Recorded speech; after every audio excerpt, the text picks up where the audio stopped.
Salamat. Good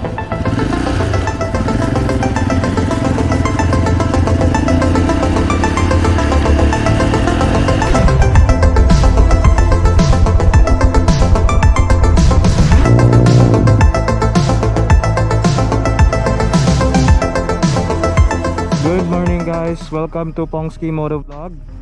So ang motor na nasa harap ninyo ngayon ay isang Honda AX1 250cc.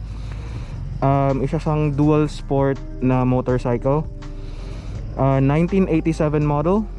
Brief history ng motor na to, acquired to ni Dwarn Bernhagen DJ of Bolt Cycle Motorcycle. Shout out to you guys. At saka binili niya to from Jensan nung panahon ng COVID, pero mint condition, running. May mga konting problema lang, like yung fork kailangan lang i-rebuild, lagyan ulit ng oil, yung shocks, yung gulong, lahat ng lights working. Nung tinest drive to, pagkakuha, bilis ng takbo, tsaka lakas ng hatak pa rin, parang brand new para sa motor na to. At ang AX1 ni-rebuild, original fairings ang lahat, original stickers. Ito lang ang tanging sira niya, no? May maliit na scratch. So original paint yan, hindi ginalaw. So ang motor na to binili ni Alexander Biao, si DJ Big Joe ng MOR, at pinagamit niya sa akin para i-review ko para sa inyo guys. So ang motor na to para siyang Africa Twin. Kung titingnan nyo, maliit na Africa Twin, dual sport, pero naka supermoto setup siya ngayon kasi naka street tires. At saka lahat niyan original pa, yung gulong lang ang pinalitan. At saka itong side mirrors, ang side mirrors nito ay pang XR200 na original. Original kasi nito square, maliit, ganun square. So yun, pinalitan na. At saka yung upuan ni-reupholster para mag-match doon sa color ng tangke at saka ng motor mismo. Parang original, di ba? May tatak pa. Shoutout to Bisnar. Tapos specifications ng bike: 249cc liquid cooled engine, dual overhead cam, naka ProLink. Kita nyo naman, di lang yan sticker, totoong ProLink suspension yan. 37mm shocks ang kapal. So hindi yan bibigay kung dadaan ka sa lubak. At saka originally ang AX1 ay Japan version lang, at saka Mamau version. Ang released internationally nito is NX250. Yung NX250 249cc pa rin, liquid cooled dual overhead cam, pero 23 horsepower lang. Itong AX1 from Japan ay 29 horsepower. Maliit pakinggan, pero tingnan nyo naman kagaan-gaan ng bike na to. At saka lakas ng hatak, naka 6 speed na, 1 down, all up. At saka ito ang trademark ng mga AX1, naka cast alloy wheels. Yun kasing NX250, yung international version nito, naka rim set. So makikita nyo talaga ang difference. Makikita nyo naman sa look, para siyang dual sport na adventure bike. So inspiration niya talaga is yung lumang Africa Twin. Ang Africa Twin is released, ang first Africa Twin I believe is released in 1988. So dun siya kinuha na concept. At handling wise, men, ang sarap dalhin ng motor na to. Dahil lang na number 1, suspension, ProLink. Tsaka sarap ng play ng front suspension. Kinakain lang lahat ng lubak.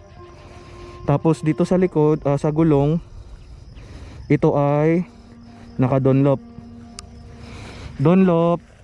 D404F. Sarap dalhin ng motor na to. Unang pauwi ako ng bahay, tawa ako ng tawa. Diyos ko, sarap ng takbo. Nagtotroll pa ako sa ibang mga motor. Sorry naman, peace, bawal kamote. As you can see, ang linis-linis pa ng motor nito. Ang lit-lit lang ng mga problema. May mga scratch. Yan. Yan. Yan lang. Pero tingnan nyo yung takbo ng motor na to. 69,954 para sa 1988 model na motor. Presko pa yon. Original pa lahat. Sino bang hindi masusulit nun? 'Di ba? Ayos ba? So yan ang motor na yan guys. Pangalawang test drive ko na to. Unang test drive dito nung nag-photoshoot kami. Ang bilis ng hatak ng motor. Walang panama. Para sa 250cc. Second gear kaya niyang mag 80 para sa 250cc. Imagine niyo. So patatakbuhin na natin to ngayon. Yan, start natin. On agad yung fan.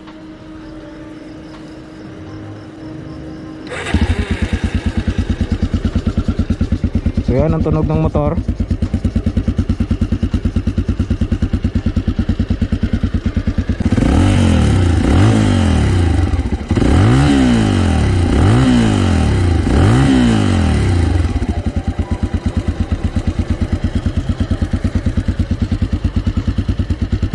Diba? Linis.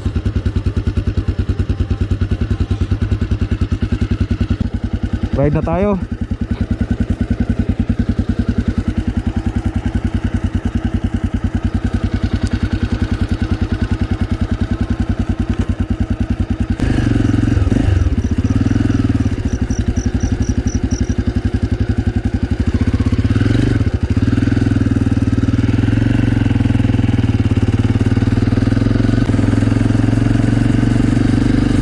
Ito ang tipo ng motor na ayaw niya ng hindi mabilis.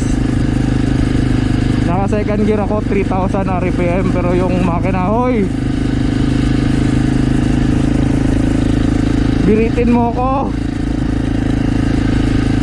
Huwag mo akong bitinin.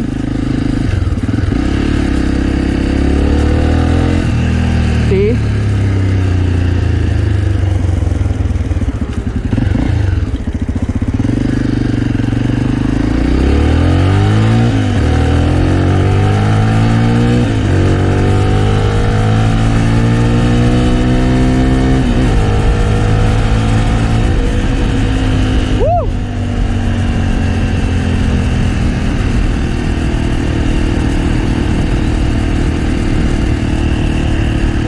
Love ako sa motor na to.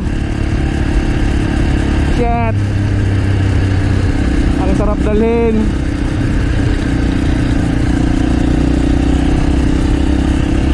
May tinatawag nga nila na miles per gallon na motor.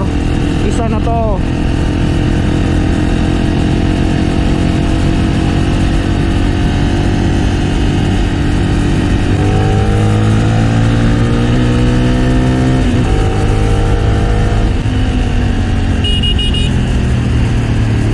Ng motor na to is nasa bewang ko na, nasa 5'6 foot ako eh. Yung ergonomics para talagang CRF.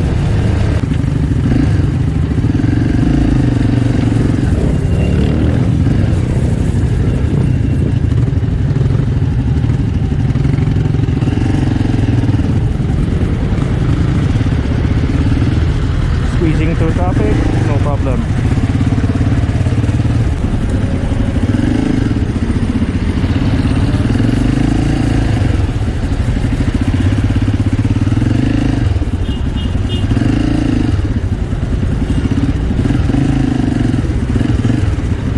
A few inches later.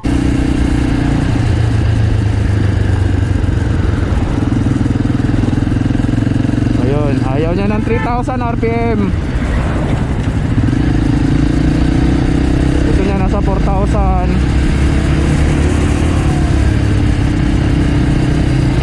Ayaw niya ng low RPM. Nagtatampo yung motor pag low RPM.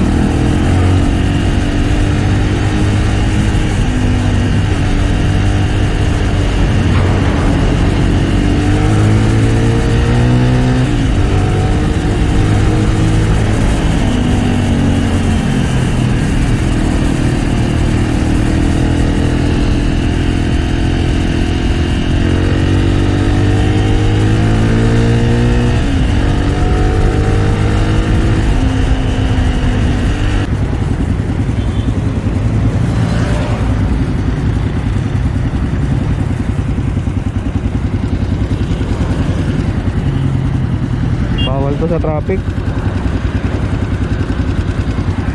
Magkakaproblema ka sa paa, sa binti.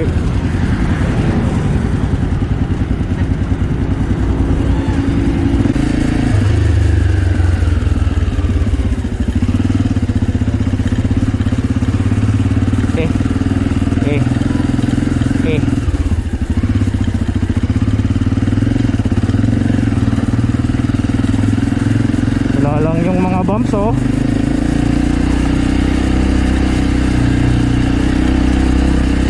Wala lang talaga puta.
Overall, ang ganda, suabe ng motor na to para sa age ng motor na to.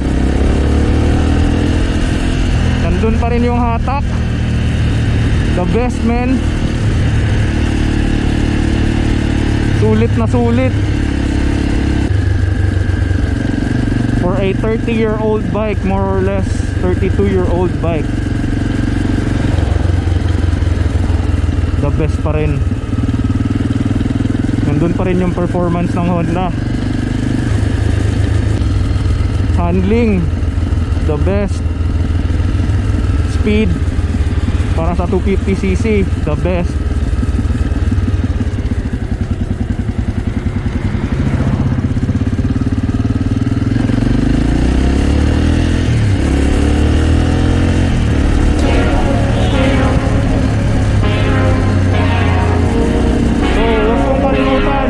And subscribe Pansky Moto.